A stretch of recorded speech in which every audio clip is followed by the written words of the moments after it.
많이 다를 겁니다. 픽스베드 같은 경우는 그 이거 안 들어갔는데? 한말로는 고정상 이거 뭐야? 고정상 흡착 상이 안 움직이는 흡착제는 흡착을 할 수 있는 흡착제가 움직이지 않고 멈춰 있는 상태를 이제 고정상 흡착이라고 하는 픽스드 베드라고 이야기합니다. 고정상이라고 합니다. 이거 수질에서도 많이 쓰는 용어죠. 픽스드 베드 또 플루이다이즈드 베드 뭐 이런 그래서 움직이냐 안 움직이냐를 가지고 할 수 있는 건데 이제 흡착을 할 수 있는 흡착제들이 흡착탑 안에 고정되어 있는 그런 상태라고 보시면 될 것 같아요.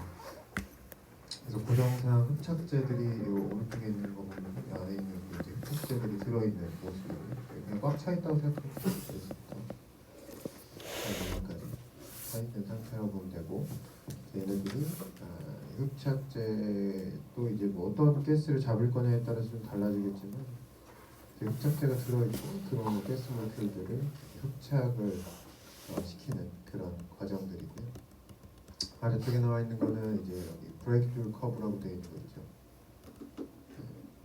여기 밑에 있는 이 그림이 되는 거. 흡착되는 곡선하고 커버되는 곡선을 같이 보여주는 거라고 보시면 될 것 같습니다. 그래서 지금 보면은 요 그림 보면 세 가지 색깔로 나눠져 있죠. 그래서 검정색이 saturated carbon이라고 되어 있고, 그리고 약간 회색으로 되어 있는 거 있죠. 이 부분이 어퓨션존이라고 해서 흡착이 실제로 되는 그런 부분을 얘기합니다. 그래서 처음에 이렇게 베드가 있다고 해서 흡착할 수 있는 흡착제가 꽉 채워져 있는 상태라고 보면은 처음에 하얀색으로 되겠죠. 이쪽으로 이제 들어올 거고 가스가 들어오는 게 C제로 여기다가 C제로가 되는 거고 보통 인넷으로 이제 가스를 들어오고 들어오는 상자가 있다고 봤을 때 안에 흡착제가 꽉 차 있는 거예요. 근데 처음에 이제 흡착이 맨 위에서부터 시작이 되잖아요. 위에서부터 시작이 될 거예요. 그래서 여기서 말하는 회색으로 표시되어 있는 데가 이쪽이 되는 거니까 여기 이제 요 처음에 흡착이 시작되는 여기가 이제 AG가 되는 거고 요 어술전존이라고 하는 AG가 점점 밑으로 내려오는 거죠. 점점 밑으로 내려오게 되는 거고 첫 번째 요 어술전존에서 처음에 이제 흡착이 다 끝나면은 여기 어떻게 돼요? 완전히 다 saturated 되는 거잖아요. 흡착을 더 이상 할 수 없는 흡착제의 상태가 돼버리는 거니까 여기가 이제 검정색으로 칠해지게 되는 거예요. 여기다가 이제 검정색. 여기는 다 세츄레이션이 돼갖고 흡착을 다 했잖아요. 그러면 이제 그 다음으로 오늘 설명했다시피 회색깔 이 AG가 다음으로 넘어가게 됩니다. 여기 그림처럼 뭐 이렇게 딱딱 칸을 나눠서 넘어가지는 않겠지만 점점 이제 물들듯이 이렇게 쭉 간다고 생각하면 돼요. 가스상 몰큘들이 흡착제에 붙어가지고 들어가는 상태가 된다고 보시면 되고 바깥으로 나가는 게 이제 여기서는 CT라고 표현을 해놨네요. 나가는 농도를 CT, 들어오는 농도를 C0라고 해서 됐고 여기 하얀 색깔 존을 플레인 카본이라고 여기 밑에 써있는 이렇게 플레인 카본이라고 이야기해 주는 거고 이렇게 세 가지 존으로 나눠져서 이제 그 된다고 보시면 돼요. 포화가 되는 세츄레이티드 존, 완전 포화가 된 거죠. 그리고 어술존은 실제로 흡착이 일어나는 존, 그리고 클린 존은 깨끗한 그 카본이 존재하는 클린 카본이라고 되어 있는 거기에 들었다고 보시면 될 것 같고요. 첫 번째 보면은 CT라고 되어 있잖아요. CT의 원이라고 되어 있어요. 뭐 그러니까 시간에 해당하는 거고요. 다른 시간을 의미하는 보면 됩니다. CT, T2에서의 concentration, T3에서의 concentration. 그래서 여기 조금 설명했다시피 T1에서의 시간에서는 이만큼이 이제 어술존존이 만들어지는 거고 그 다음에 밑으로 조금 더 내려왔죠. 그리고 완전히 다 saturation이 돼버려갖고 이제 더 이상 흡착을 할 수 없는 단계가 돼버린 게 T3가 된다라고 보시면 될 것 같아요. 그래서 처음에 위에 쪽, 여기서는 위에 쪽, 오른쪽에 있는 그림, 오른쪽에 있는 그림에서는 아래쪽으로 인캐스가 들어가니까 여기가 이제 saturated 존이 될 거고 이게 점점 올라가는 그런 모습을 보여주고 있는 겁니다. 이렇게 보시면 될 것 같고요. 그래서 시간 순서대로 여기서부터 이런 식으로 가고 있다. 그거를 표현해 준 게 이제 아래 나와 있는 그림이 되는 겁니다.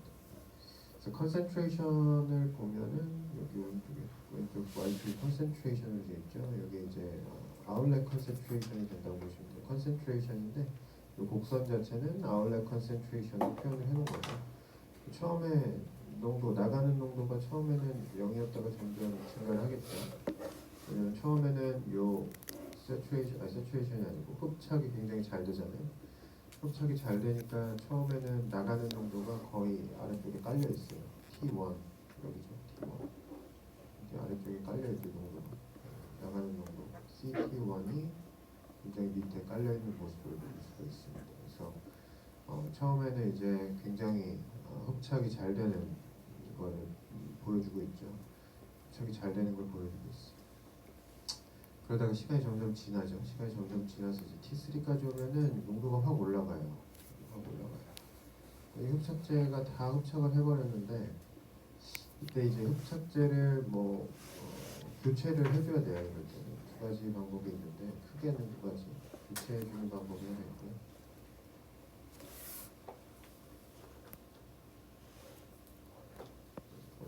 두 번째는 탈착시켜서 얘를 클리닝 해주는 방법이 있어요. 클리닝 해주면 이제 다시 사용할 수 있겠죠. 열을 가해주거나 해서 탈착시키기도 하고 여러 가지 방법을 사용합니다. 씻어내기도 하고 이러는데 방법이 여러 가지니까 주로 근데 열 탈착을 많이 사용합니다. 열 탈착. 그래서 흡착제를 교체하거나 열을 줘서 탈착을 시키거나 하는 방법을 써서 얘를 해줘야 되는 게 이제 T3까지 왔을 때는 결국에는 그런 일이 벌어지게 되는 거죠. 이가 이제 방지 시설의 역할을 해줄 수가 없는 상황이 되니까 그런 두 가지 방법으로 볼 수 있다라는 겁니다. 그래서 오퍼레이션 시간이 타임 오브 오퍼레이션 그 시간 운영 시간이 지나면 지날수록 아웃렛 컨센트레이션이 점점 증가를 해요. T2 요거로 갔을 때 보면 살짝 높아지긴 했지만 그래도 어느 정도 인플루언트 스탠다드를 지킬 수 있을 정도의 농도는 유지가 되고 있는 거예요. 그 밑에 그러니까 기준이 되는 농도가 되겠죠. 기준이 되는 농도, 효과적인 그런 방지를 해줄 수 있을 정도의 스탠다드 농도보다는 낮게 유지가 되고 있어요. 그래서 CS라고 표현할 때 인플루언트 스탠다드라고 해서 이렇게 돼 있고요. 그리고 여기 맨 위에까지 올라오게 되면 여기는 CJ 저희가는 들어올 때 농도잖아요. 들어올 때 농도까지는 안 올라가지만 굉장히 고농도로 이제 점점 올라가기 시작해요. 인플루언트 스탠다드를 거치기 딱 걸리는 요 포인트를 우리가 브레이크 포인트라고 합니다. 네. TB라고 표현을 해줬고 요 포인트부터는 그 브레이크 포인트니까 화과가 되는 정도의 농도가 딱 이때라고 보시면 될 것 같아요. 화과. 어쨌든 저기서부터는 이제 농도가 확 상승을 해요. 확 상승을 하면서 브레이크드루 커브가 만들어져요. 이건 또 한국말로 굳이 이야기해드리는 기약곡선이라고 해요. 기약곡선. 네, 이제 망가져가는 그런 모습을 나타내줍니다. 그래서 브레이크드루로 해서 아웃렛 컨센트레이션까지 점점 아웃렛 컨센트레이션이 인렛 컨센트레이션 정도까지 점점 상승하게 되는 그런 걸 의미합니다. T3가 아까 여기잖아요. 좀 어린데 여기 지금 보면은 안에서 거의 세츄레이션 돼갖고 흡착을 해줄 수 있는 게 없잖아요. 그러니까 점점 정도가 굉장히 많이 상승을 해버리게 되는 거예요.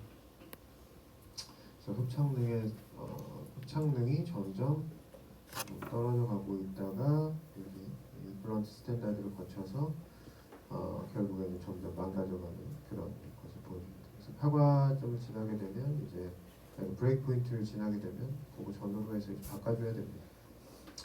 우리가 이제 흡착제를 넣었을 때는 흡착제를 딱 했을 때 이론적인 성능을 100이라고 해봅시다. 이제 100만큼을 A라는 흡착제가 액티베이티드 카본이라고 활성탄의 원래 이론적인 제거 효율은 100%라고 해봅시다. 당연히 일정 용량을 넣었을 때 그만큼의 액티베이티드 카본이 있으면 걔를 100만큼 제거해야 되겠지만 실제로 흡착탑 안에서 이루어지는 효율은 한 30에서 40% 정도밖에 안 돼요. 실제 효율은 30에서 40%밖에 안 됩니다. 이유가 여러 가지가 있는데 첫 번째는 이제 흡착 영역 천천히 위로 올라가고 그리고 이제 세츄레이션 되는 게 점점 더 많아질 거예요. 검정색 부분이 점점 위쪽으로 올라가게 되면서 다 검정색이 되겠죠. 다 검정색이 돼서 여기 T3 정도 되면은 끝에만 살짝 남고 이제 다 검정색이 되는 거죠.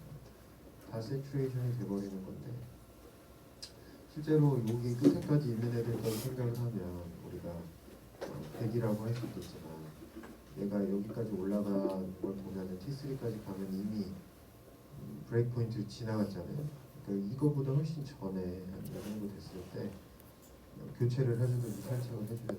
그러니까 우리가 실제로 100이라는 걸 다 사용하지 못하고 이만큼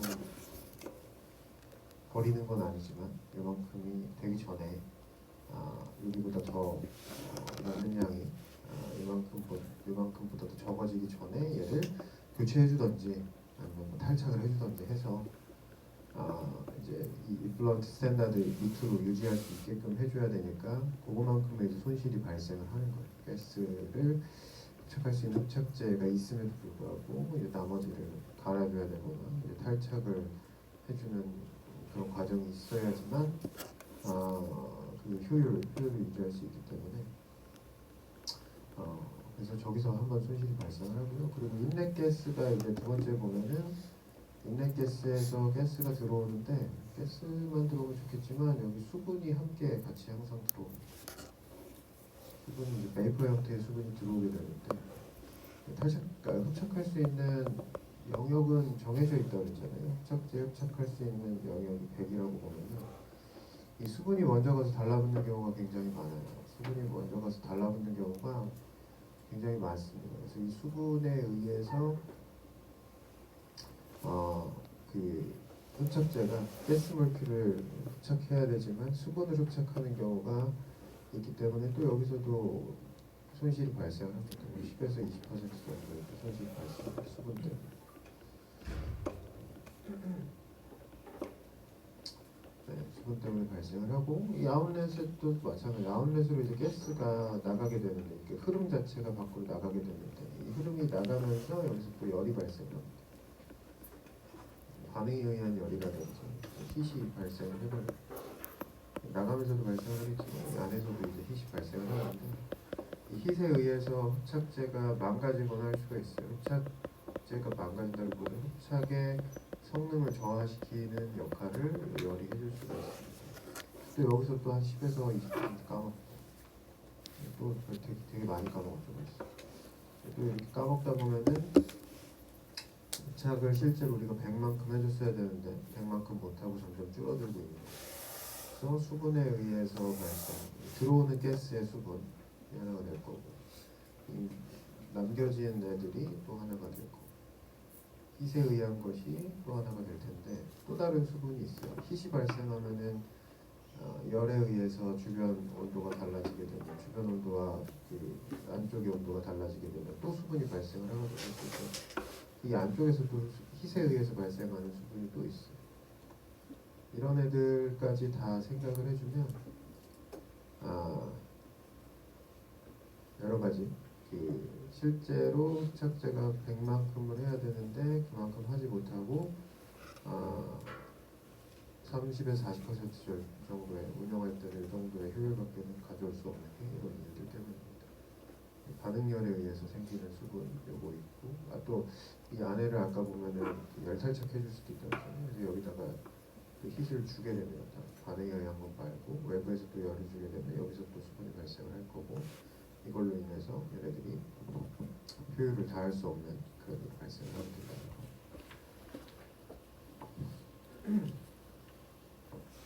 그래서 이 흡착탑을 설계해 줄 때 뭐 이런 것들까지 다 고려를 좀 해줘가지고 설계를 해줄 필요가 있습니다. 그래서 실제로는 100만큼 들어간다고는 하지만 그거보다는 적은 애들이 더 실제로 흡착이 되기 때문에 그런 것까지 고려를 해줘야 되는 겁니다.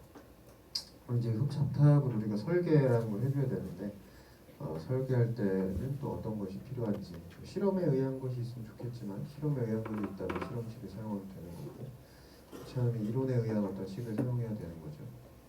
그래서 이론에 의한 식도 필요하기 때문에 그 이론에 의한 식을 한두 개 보고 넘어가도록 할게요. 지금 슬라이드 순서가 안에 프레셔드라는데 프레셔드란 말고 맨 마지막 슬라이드로 마지막 슬라이드 보면은 프레셔드라는 지워주세요. 흡착탑 설계에서 이제 고려해야 되는 인자들이 이제 여기 나와 있다고 보시면 돼요. 첫 번째가 미니멈 어저션 밴드 뎁스인데 이게 그 매스 트랜스퍼 존이라는 것을 계산해 주는 거예요. 매스 트랜스퍼 존. 그러니까 매스 트랜스퍼니까 그 물질 전달이 되잖아요. 그래서 밴드 뎁스, 그러니까 미니멈 밴드 뎁스가 매스 트랜스퍼 존 정도는 돼야 된다는 거죠. 그러니까 물질이 전달될 수 있을 정도의 그 뎁스는 돼줘야, 그러니까 길이는 돼줘야 얘네가 통과되면서 그 길이 동안에 매스 트랜스퍼가 일어난다는 거죠. 그래서 얘를 이제 MTG라고 써주는 거고 얘가 이제 매스 트랜스퍼 존이 됩니다. 매스 트랜스퍼 존 얘에 들어가는 거는 이제 CB값, 브레이크밸 캐패시티가 들어가고요. 퍼센트로 들어가죠. 퍼센트로 들어갑니다. 그래서 그리고 CS, Saturated Capacity가 들어갑니다. Saturated Capacity에도 포화 용량이 되겠죠. 얘는 파과 용량이 되는 거고 기압 용량이라고 해야 되나? 뭐 아무튼 CB 값, CS 값이 여기 들어갈 거고 그리고 XS는 Degree of Saturation in MTZ라고 되어 있으니까 이건 거의 주어지니까 보통 50% 사용한다고 되어 있어요. 지금 보면 단위들이 다 퍼센트잖아요. 퍼센트 50%면 0.5를 사용할 거고 이런 식으로 비율로 들어가게 되고 마지막으로 이제 bad depth가 나와 있는데 bad depth 같은 경우가 이제 랭스의 단위가 되겠죠. 배드가 얼마큼 깊은지 랭스의 단위가 들어가서 이제 계산을 해줄 수가 있는 겁니다. 매스 트랜스퍼가 그 정도 되려면 어느 정도 뎁스가 필요한지 그 뎁스 가지고 이제 계산을 해보면 되겠죠. 그래서 만약에 이제 CB 값을 우리가 30%라고 하고 capacity, saturated capacity를 80% 그러면 넣어주는 값은 0.3이 될 거고 얘는 0.8이 될 겁니다. 그래서 XS 값은 주어지는 0.5가 들어가겠죠. 0.5 얘는 0.5 계산은 이거 0.3 계산이 아니라 0.8 들어갈 거고 D 값에 뭐가 something 미터가 들어간다고 해봅시다. 피트가 될 수도 있고 길이니까.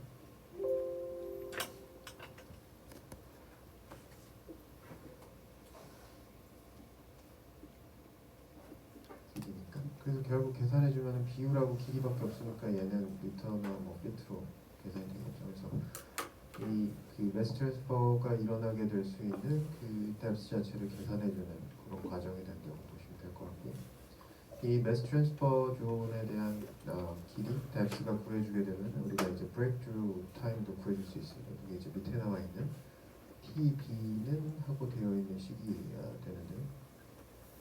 이거 구하려면 이제 두 가지가 필요하죠. D는 D 값은 그 bad depth가 될 거고요. 이건 뭐 주어지겠죠. MTG 값은 이제 bad depth가 구하면 되는 거고 BS는 saturation velocity가 됩니다. saturation velocity가 될 거고요. 이거는 이제 흡착이 다 된 영역에서의 유속이라고 보면 될 것 같아요. 그 흡착이 된 영역에서의 유속, 유체가 이동하는 속도. 그러니까 이제 뭐 얘 같은 경우는 단위가 미터 퍼 세크 정도 써지겠죠. 미터 퍼 세크. 그러니까 랭스 타임으로 나타내질 거고. 그래서 요거 가지고 이제 구해주게 되면 TB 값을 구할 수가 있는 겁니다. 여기 얘네 D하고 MTG 단위가 랭스잖아요.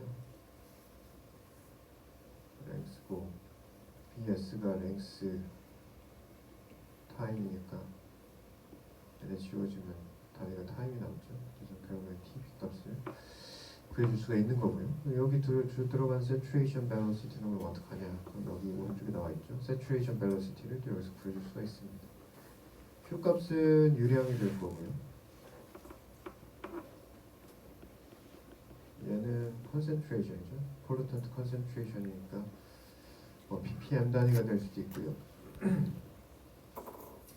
또 mass per volum이 될 수도 있고, 이거는 여러 가지가 있는데 유량, 그다음에 그 XP, X 값은 absorption capacity가 되는 거고, 그러니까 흡착할 수 있는 용량이 되는 거고, 또 러S는 카본 베드의 density가 되고요.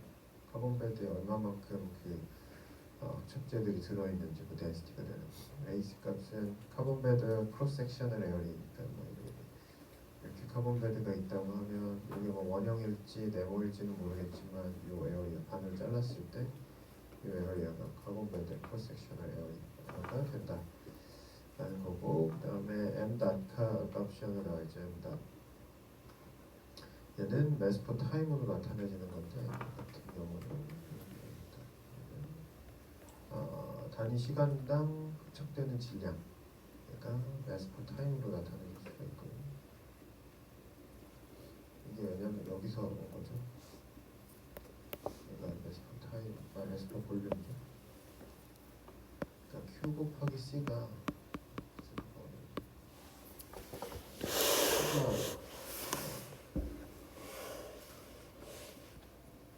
볼륨 per time이잖아요. 여기 C가 mass per 볼륨이니까 이렇게 지워지면 얘가 결국엔 mass per time으로 나눠서 M 다시 된다는 겁니다. 그리고 mass per time, 그 단위 시간당 흡착되는 질량이 이렇게 계산이 됐다 라고 보시면 돼요. 그래서 이거 가지고 구해주게 되면 우리가 saturation velocity를 구할 수 있다 라는 거고요.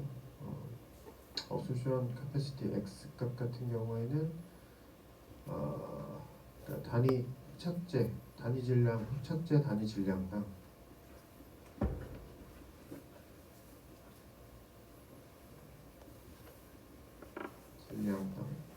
얼마만큼의 피흡착제가 흡착되는지 비율 같은 거. 그래서 만약에 액티베이티드 카본 100kg당 뭐 벤젠이라고 할 거예요. 벤젠 뒤에 소리 나오니까 벤젠 10kg으로 흡착할 수 있다. 이런 걸 나타낼 수 있는 게 여기 나오는 absorption capacity가 되는 거예요. 비율로 들어가는 거고. 그래서 저거 단위 정리해줘 보면은 m 값이 뭐라 그랬죠? mass의 time이라고 했고, 이거는 그냥 MKS 안에 써줘볼게요. mass의 time이니까 킬로그램 per hour, 이게 이제 m이 되는 겁니다. 그리고 x 값이 킬로그램이죠. 흡착 질량 per 흡착제 단위 질량이니까. 그리고 density는 미터 상승 킬로그램 이렇게 들어가고, 킬로그램 per 미터 상승이니까 density. 그리고 AC가 뭐냐? 크로스 섹션의 에어리아죠. 미터 제곱으로 이렇게 없어지고, 그래서 결국엔 미터 per hour 남아서 velocity, saturation velocity가 된다 하는 겁니다. 그래서 이거 가지고 saturation velocity를 구하고 나서 이제 breakthrough time 구하고 할 수가 있는 거고, MTG 구할 수 있고, 그거 가지고 또 여기 넣어갖고 여기다 넣어줘서 또 구해줄 수가 있고, 얘 구해서 여기다 넣어줘가지고 breakthrough time을 계산해줄 수가 있는 겁니다. 뭐 이런 숫자들만 주어주면은 계산하는 거는 여기서 복잡한 게 없어서 그렇게 된다라고 보시면 될 것 같고요. 이것도 아마 그 우리 앞에서 배웠던 등원 흡착식 뭐 이런 거랑 요 지금 보시는 MTG 값이나 브레이크through 타임 같은 거는 다 기사 시험에 나올 거예요. 근데 이제 뭐 식에 들어가는 인자들을 나타내주는 알파벳들은 조금 다를 수는 있어요. 근데 거의 비슷하게 사용이 될 겁니다. 등원 흡착식은 제 기억으로는 굉장히 많이 비슷한 걸로 기억을 하고, 이것들도 비슷하니까 나중에 기사책 보더라도 막 생소하거나 그러진 않을 거예요. 그래서 이런 거 이제 다 줘야 된다는 거고요. 그래서 MTG 값하고 브레이크 타임 생각해줘야 되고, 그 다음에 생각해줘야 되는 게 이제 프레셔 드랍이에요. 프레셔 드랍. 픽스 패드 어설션에서 이제 고려해줘야 되는 중요한 부분 중에 하나가 프레셔 드랍. 이건 뭐 다른 방지설에서도 마찬가지죠. 그러니까 여기 들어가는 거랑 나온 거 있을 때 P1하고 P2의 차이가 델타 P로 나타내주는 거고, 이 델타 P가 커지면 커질수록 안 좋은 거죠. 압이 이제 걸리는 거니까. 그래서 프레셔 드랍에 대한 것도 우리가 고려를 해줘야 됩니다.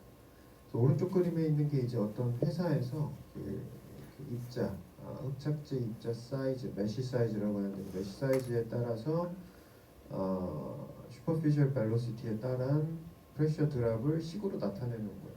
식으로 그러니까 실험을 해갖고 이런 그 유속을 다르게 해보고, 슈퍼피셜 벨로시티 여기로 들어가게 되는 여기에서의 여기로 들어가는 유속들 있죠.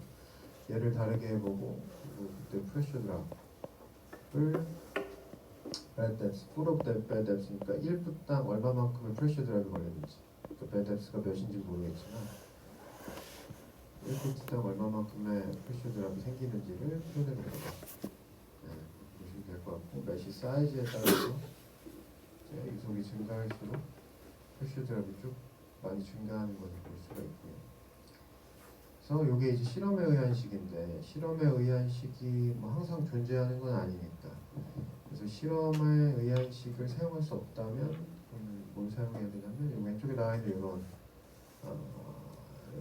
그 공식을 실험에 의한 이런 그림이나 이런 어떤 표나 이런 그래프가 만들어져 있으면 이걸 가져다 쓰면 되는 거고, 그렇지 않을 경우에는 이런 그 왼쪽에 나와 있는 식을 가지고 프레셔 드랍을 계산해 줄 수가 있다고 보시면 될 것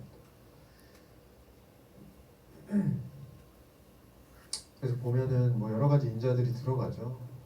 델타 P는 프레셔 드랍이 될 거고, C는 그래비테이셔널 컨스턴트니까 이건 주어지는 값이고, 그 중력에 의한 중력 상수가 되는 거죠. 중력 상수도 주어지는 값. 그리고 이 값은 보이드 프랙션은 공국률이에요. 공국률. 얼마만큼의 공국이 안에 존재하는지 그걸 나타내주는 게 보이드 프랙션이고, dp 값은 파티클 다이아미터인데 얘는 흡착제의 다이아미터가 될 거예요. 흡착제가 이제 입자상 형태로 들어가면 흡착제라고 본 거고, 이제 흡착제의 그 직경이죠. 입경이 되는 거고, 로우지는 가스 덴시티가 되는 거고, L 값은 이제 bad depth가 됩니다. bad라는 게 계속 헷갈릴 수도 있는데, 흡착제가 이렇게 다 들어있다고 하면 GP가 이제 bad depth가 되는 거고, bad depth가 되는 거고, G 값이 gas superficial mass flux니까 얘는 단위 시간당 단위 면적당 들어오게 되는 매스, 가스의 가스의 질량이 되는 거죠. 그러니까 플럭스 단위입니다. 단위 면적당 단위 시간당 들어오게 되는 가스의 매스, 가스가 뭐가 되는지 모르겠지만 걔 매스가 되는 거예요. 뮤 값은 가스 비스코시티 점도가 되니까 주어질 거고요. V 값은 superficial gas velocity가 됩니다. 그래서 얘네들을 가지고 얘 같은 경우에는 Q 값이랑 A 값 있으면 구할 수 있고, Q 값하고 A 값 주어지면 구할 수 있고, 그래서 이거 가지고 그 프레셔 드랍을 구해줄 수가 있어요. 그래서 보면은 뒤에 한번 볼까요? 이거 예제인데 이거 한번 풀어보도록 하겠습니다. 그래서 보면은 액티베이티드 카본 베드가 있고 12필, 6필, 2필이라고 되어 있어요. 그래서 12 곱하기 이러면 이렇게 계속 써지지.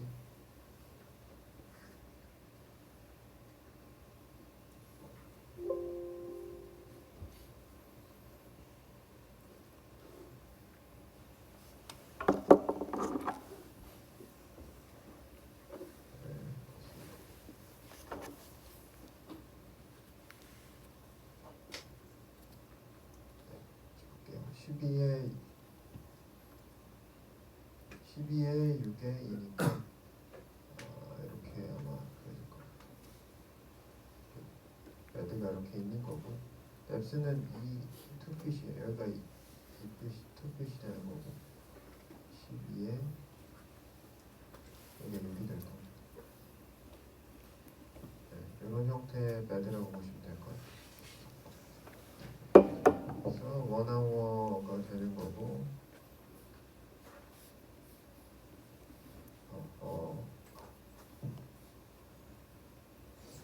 잠시만.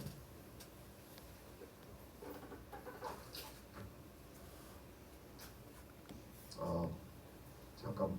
나 3분만 쉴게요. 나 문제 풀어놓은 종이를 안 갖고 왔어. 내려가서 갖고 올라올게. 잠깐만 기다려.